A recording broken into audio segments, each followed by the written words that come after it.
সুপ্রিয় শিক্ষার্থী বন্ধুরা, এই ভিডিওতে তোমাদের নবম শ্রেণীর মডেল অ্যাক্টিভিটি টাস্ক সমাধান দেওয়া হবে। তো দেখতেই পাচ্ছ, এটা তোমাদের ভৌতবিজ্ঞান বিষয়ের মডেল অ্যাক্টিভিটি টাস্ক পার্ট 3 নিয়ে আলোচনা হচ্ছে। 1 নম্বর প্রশ্ন, বিজ্ঞানের বিভিন্ন শাখায় অ্যাভোগাড্রো সংখ্যার গুরুত্ব আলোচনা করো।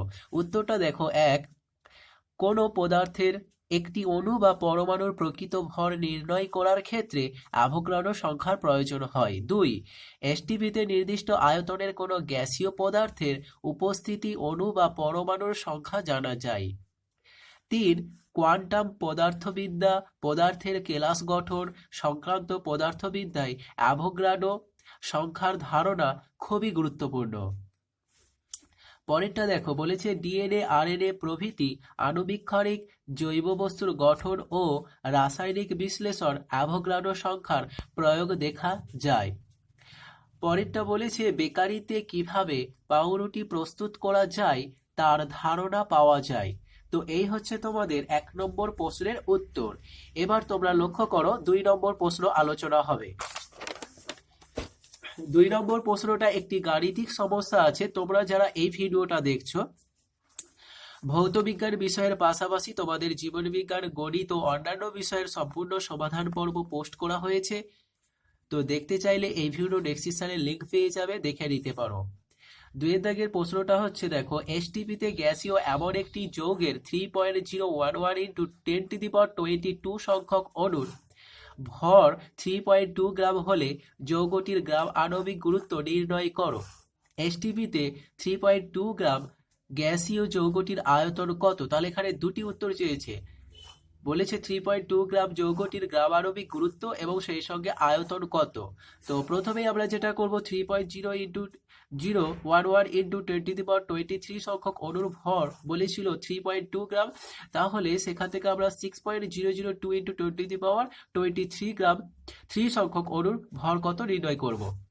তাহলে অঙ্কটা ঐকিক নিয়মে আমরা সমাধান করব। 3.011 ইন্টু 1022 সংখ্যক অণুর ভর 3.2, তাহলে 1 সংখ্যক অণুর ভর কত? 3.2 পাই।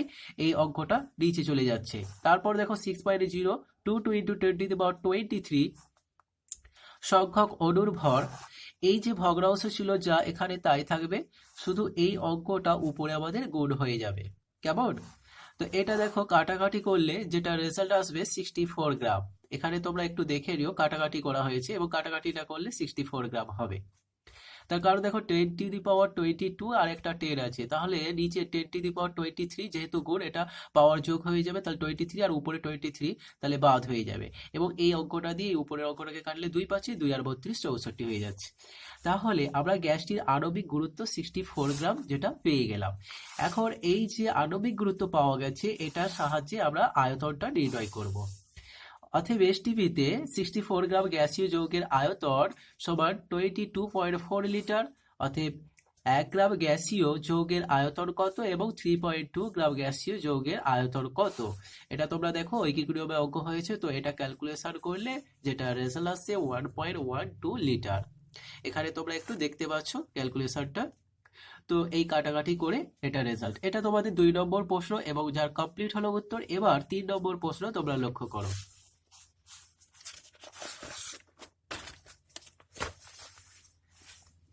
3 নম্বর প্রশ্ন বলেছে, কোনো ব্যক্তি হাতে একটি সুটকেস ভূমির সঙ্গে লম্বভাবে ঝুলিয়ে অনুভূমিক তল বরাবর হেঁটে গেল। অভিকর্ষ বলের বিরুদ্ধে কৃতকার্যের মান কত হবে ব্যাখ্যা করো। বলা হয়েছে কোনো ব্যক্তি হাতে একটি সুটকেস এবং ভূমির সঙ্গে লম্বভাবে ঝুলিয়ে অনুভূমিক তল বরাবর হেঁটে গেল। এখন অভিকর্ষ বলের বিরুদ্ধে কৃতকার্যের মান কত? উত্তরটা দেখো, কোনো ব্যক্তি সুটকেস হাতে অনুভূমিক তলে হাঁটতে শুরু করে, তাহলে সুটকেসের উপর বল প্রযুক্ত হওয়ায় সুটকেসের সরণ হবে। অথচ এক্ষেত্রে অভিকর্ষ বলের বিরুদ্ধে কোনো কার্য করা হবে না, কারণ এক্ষেত্রে সুটকেসের সরণ এবং অভিকর্ষ বলের অভিমুখ পরস্পর লম্বভাবে থাকে। আমরা জানি বলের অভিমুখ এবং বস্তুর সরণের অভিমুখ পরস্পর লম্বভাবে থাকলে কৃতকার্য শূন্য হয়। আশা করি বুঝতে পেরেছো উত্তরটা। এরপর 4 নম্বর প্রশ্ন তোমরা দেখো। তোমাদের মডেল অ্যাক্টিভিটি টাস্ক পার্ট 3 তে ভৌত বিজ্ঞান বিষয়ের 4টি প্রশ্ন ছিল। তো এটা শেষ প্রশ্ন, 4 নম্বর প্রশ্ন দেখো, বলেছে একটি 100 গ্রাম ভরের কোনো বস্তু 500 মিটার উচ্চতা থেকে বাধাহীনভাবে পড়তে শুরু করার 3 সেকেন্ড পরে গতিশক্তি কত হবে নির্ণয় করি।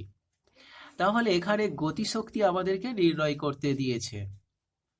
তো গতিশক্তি আমরা জানি গতিশক্তি সমান 1/2 mv স্কোয়ার। তাহলে আমাদেরকে এখন এম এবং ভি এই দুটির ভ্যালু নির্ণয় করতে হবে। এমটা আমরা জানি বস্তুর ভর আর ভি জানি বস্তুর বেগ।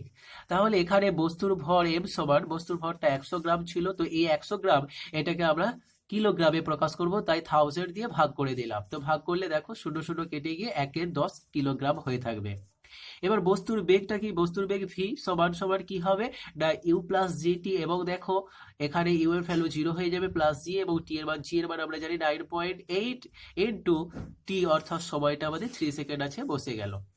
এবার এটাকে আমরা যদি সমাধান করি, দেখো 0 আছে 0 থাকবে, এবং এটাকে যদি মাল্টিপল করা হয়, গুণ করে দিলে 20 এখানে 29.4 মিটার পার সেকেন্ড হয়ে যাবে।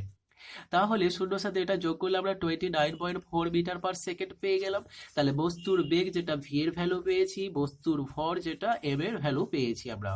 আর এখানে সূত্রটা ছিল 1/2 এম ভি স্কোয়ার। তাহলে লিখো অতএব বস্তুর গতিশক্তি সমান 1/2 ইন্টু, এখানে কি ছিল এম, এম এর ভ্যালু 1/10, তাহলে 1/10 ইন্টু, তারপরে ছিল কি ভি, ভি এর ভ্যালু আমরা দেখো 29.4, তো 29.4 যেহেতু এটা স্কোয়ার ছিল তাহলে দুবার বসে যাবে 29.4, তো এটা কাটাকাটি করলে আসবে 43.218 জুল। বস্তুর গতিশক্তি এত জুল। তো আশা করি বোঝা গেছে। অন্যান্য বিষয়গুলি খুব তাড়াতাড়ি তোমরা সমাধান পর্বগুলো দেখে খাতায় সুন্দর করে সাজিয়ে নাও, কারণ এগুলো তোমাদের প্রত্যেকে স্কুলেতে জমা দিতে হবে।